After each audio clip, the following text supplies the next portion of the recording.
Hello and welcome back. I'm Justin Mendez. Today we're going to be talking about wedding stuff, actually wedding videography. So if you follow me on Instagram, you've seen that I've recently started to get into shooting wedding videos. I'm really kind of just getting started in this world, which is why I wanted to start making videos about it, because I always think it's fascinating to be able to see somebody's actual journey and not just like, oh, I'm here, I made it. And then they're kind of reflecting back on how they made it. I really like having that kind of insight in real time. So I have sort of three things that I've been doing, three kind of tips for getting into shooting weddings, and that's what today's video is going to be about. So tip number one is work for free.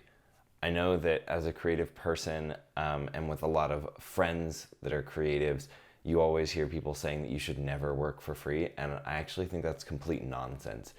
I absolutely think you should work for free in certain scenarios. And maybe this is just from like how, like where I came from. Like I came from the like body piercing and tattoo world, where being an apprentice, which is working for free, is like super common. Like that's just part of how you get into the industry. But I think there's a lot of value in that. And I think there's a lot of value in working for free when it's a good situation for you. Obviously, I don't think people should always work for free no matter what, but I definitely think that you should not always refuse to work for free. And the example I always give to people is like, let's say somebody as big as Oprah was, still kind of on the air, and obviously we can still argue that Oprah still has a lot of influence, or somebody like Beyonce, just somebody huge, Kim Kardashian, who like if you worked with them and they put you on, it would 100% be worth working for free, right? Like especially if you're just kind of starting out, like to argue with somebody like that about such a small amount of money to get paid because you don't want to work for free is really silly to me. Obviously, there's a huge gap between the work that most people are asked to do for free and the work that, you'd be doing for like Beyonce.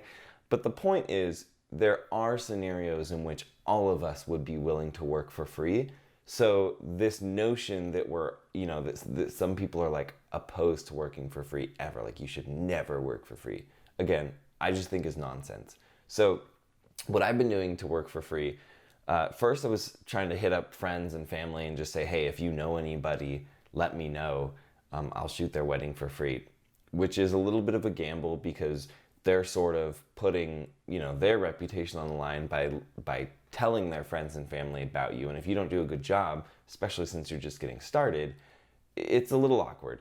And also, there just might not be weddings happening or stuff happening that you can shoot going on in your friend and family circle. Especially like for me, right now I'm recording this, it's September 20th. So it's definitely, kind of starting to kind of taper off as far as wedding season goes. Here in Utah, I think it still stays kind of steady through October. But, still, it's definitely trickling off. So that wasn't really working, and I was sort of getting frustrated because I really wanted to, shoot, and I really wanted to start building my portfolio, which is the other big benefit to working for free is you can build your portfolio.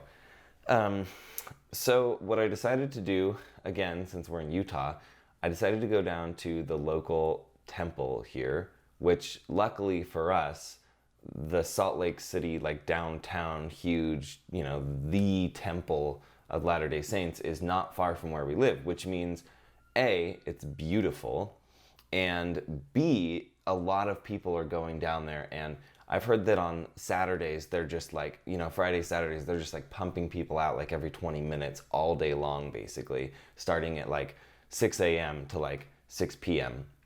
So I decided to go down there, and what I did was I found couples who had just been married in the temple, because you can't actually have cameras in the temple. It's not allowed.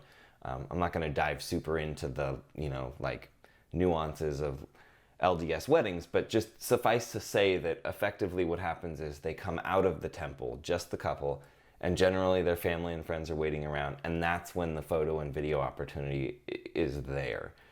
So what I would do is I would go and I'd find couples who had just come out, or I would see couples walking up with their photographer, And I would start by going up to their photographer and I would say, hey, my name's Justin. Are you shooting photo and video or just photo? And if they said, I'm just shooting photo, which 99% of the time that's all they were shooting, especially if there's only one of them, then I would say, great, I'm a videographer. I would love to offer the couple a free video.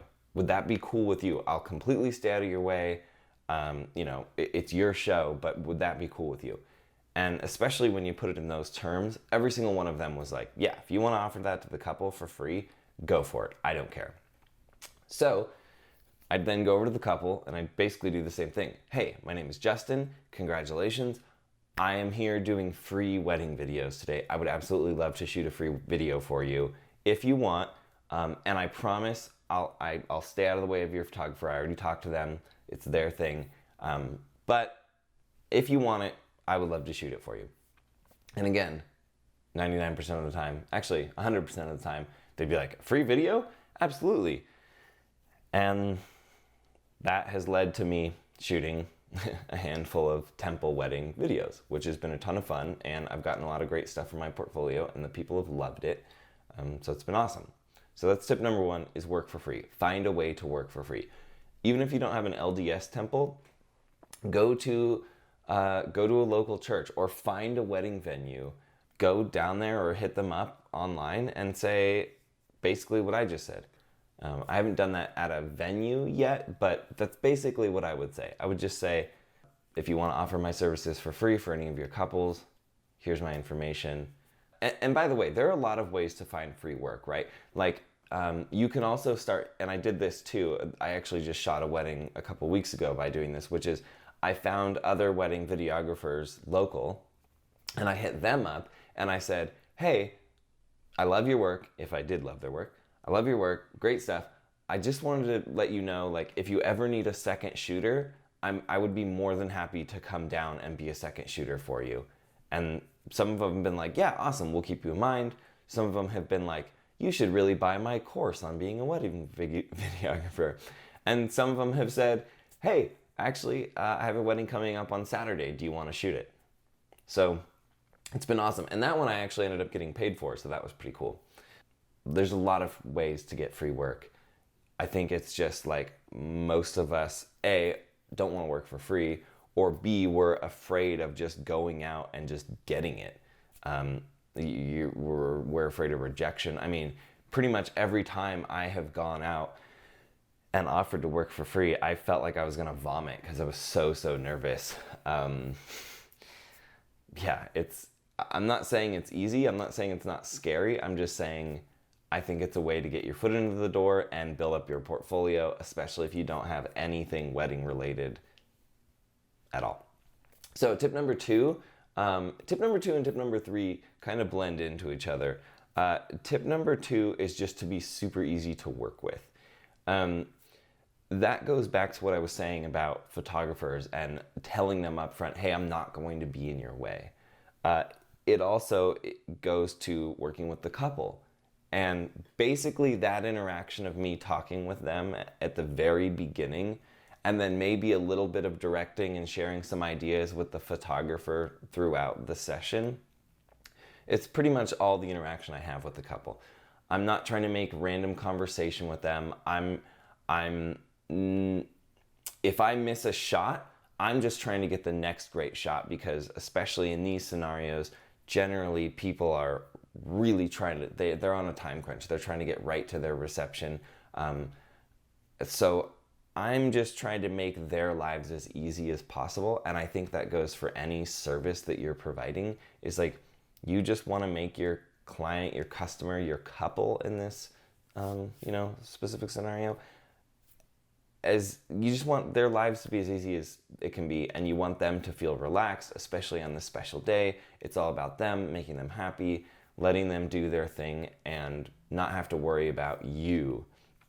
So that's huge. I think the other big part of that, going back to photographers, is that if you're at all interested in doing wedding videography, you've probably heard that like sometimes wedding videographers and photographers don't really get along. That hasn't been my experience, but I think part of why that hasn't been my experience is because I've gone into it knowing I'm going to go out of my way to be really nice to this photographer and to help them find cool shots. If they find cool shots, I'm going to be excited about it. I'm going to be really aware of whether I'm in their way or not. I don't want to be in their shots. I don't want to make their life harder than it has to be. I don't want to make them have to go into Lightroom or Photoshop and edit me out of their photos. So it's just being super, super aware, being nice, being friendly, being helpful. And that has been huge because I've now starting to have all these wedding photographers who are like, wow, I just worked with a wedding videographer and they were super rude and you're amazing and now I want to work with you.